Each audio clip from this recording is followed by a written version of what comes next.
that we're in, we bought in 1950, and I'll give you a quick statistic on that. We have 8 apartments upstairs. Yes. And because we have no mortgage, and you know it's one heating unit, so heat is included in the rent. No one moves out, and there's rent control. And like, what's the lowest one we have? The lowest, $475.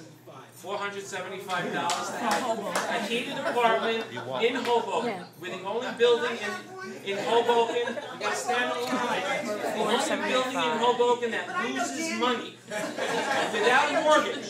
Affordable, sustainable. One night at a meeting, I got so aggravated, I said, I'm going to buy a big sign and put it up there, Society Madame Montreal Affordable Housing Program. Because that's what we're doing. It is just unbelievable. And we'll, yeah, just leave it, keep chopping and leave it on there. Yeah, do it for you. A third of my rent. So, but you're in an area downtown Hoboken. This was and still is very much the Italian section. The borderline was Willow Avenue, where the hospital is, and from that point over, you see even the architecture changes. I was born 3 blocks from here. We've lived within 5 blocks of here. My whole family's always lived here.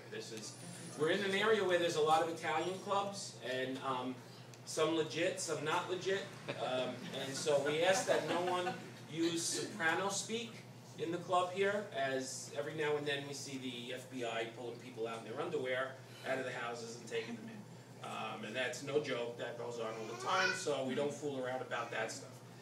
The main focus of the club is to put on our day once a year to celebrate the Feast of Our Lady of the Martyrs, and that's, each year we take a picture together, and there's 10 years worth of pictures up there. And we put on, we have the statue of the Madonna, and we carry it through the streets in an ancient form, a procession, and we still do it in the old-fashioned way where you carry the statue 4 people at a time, and they have to rock the statue as they walk. We go up to the river, we put the statue on the boat. There's a blessing of the fleet and a wreath in front of Ground Zero. Everyone comes back, the procession proceeds back down to the church, St. Francis, around the corner where the parking is.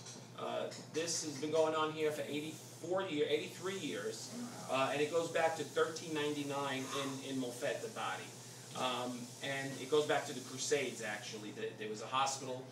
Moffett is a port, and all of the people from Moffett that pretty much settled in Hoboken because it was a port, there was work, just like there was in Moffett, and inexpensive housing. So that's why they settled here, and this tradition goes on. It's had a rebirth even with the society. You can see when you go back further, the society members get younger and younger, which is a great sign. This will continue on. So 10 years. So I tell her if I die, I have 10 years left on the wall before I'm not here anymore. My son made his first picture, so that's Pasquale this year. Nice. So, and it's a real beautiful, wonderful tradition, and you would love it. It just is so much fun. Our street festival is up right by the Hudson River, and over 4 days we get about 60,000 people through there. And the procession day is 100% a religious event. Our festival is an Italian-Italian event as opposed to an Italian-American event. You will walk through there and keep asking people questions who don't speak English. It's not sausage and peppers, it's like Italian. And it really is a beautiful thing. We always end it with beautiful fireworks. That the Garucci's called us up and asked us, can we do your fireworks? We didn't even ask how much. We said, no, we're happy with what we have. Because they saw them on the Hudson River. So that's how good our fireworks are. But this is a great thing. We love doing this. Yeah, I'm going to leave some out. Just keep slicing it so I can go with the next batch. Right, okay. Yeah. What we're going to do today, I'm going to give you the basic of cheese. Some people have been here, brushed up for us. What we're going to do first is make mozzarella. And the basics for cheese, of course, is, everyone heard the nursery rhyme, Little Miss Muffet? And she's eating her curds and whey.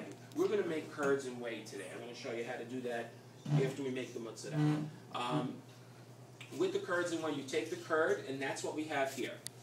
This is cheese curd. And all it is basically the solid of the milk without salt, and it's fresh, new, and it has, to make it separate, we use rennet lactic acid bacteria. And that's the basis of all cheeses. So we're going to do the mozzarella. We're going to do basket cheese, which I use the rennet, and you'll see, and that's what's in this one right here, and I'll tell you why. You have to put the rennet in, and it has to set. And it's going to look like yogurt, like that consistency. We're going to take it from there, we'll heat it, salt it, and we'll put it in the basket. That's the fresh basket cheese. And with that, we're going to eat it today. So we're going to go from milk to cheese, and you're going to eat it. If you wanted to age that, you could, and leave it longer and longer, and it takes on different changes. You have to keep flipping it, the air, the humidity, everything is a science. I think only Dr. Parrish would know how to handle all this with his science background. But it is really chemistry sometimes. That's why these are the easiest ones. So what we're going to do is, a byproduct of mozzarella, and by the way, I learned this from my family. I did not learn this in a book. This is, my family's from Salerno, where mozzarella was invented. So you're getting it the way I tried to do it with a book. I ruined gallons and gallons of milk. My wife was going to throw me out. The whole house stunk like rotten cheese. And I called my cousin who lived 3 blocks. I said, Teresa, I don't know, what's going wrong? She says, bring your stuff. I went down there. But I bought all the equipment, the thermometers. I Ajaxed my kitchen down. I had all stainless steel equipment, checking temperature. It wouldn't come. She did it. She took a dirty pot, a dirty spoon. She's sticking her finger in the mouth, going like this. The cheese was wonderful. Cheese is a living thing. You gotta let it breathe. Don't kill it with Clorox and everything else. Okay, so if you're very fastidious, don't make cheese. Don't make cheese.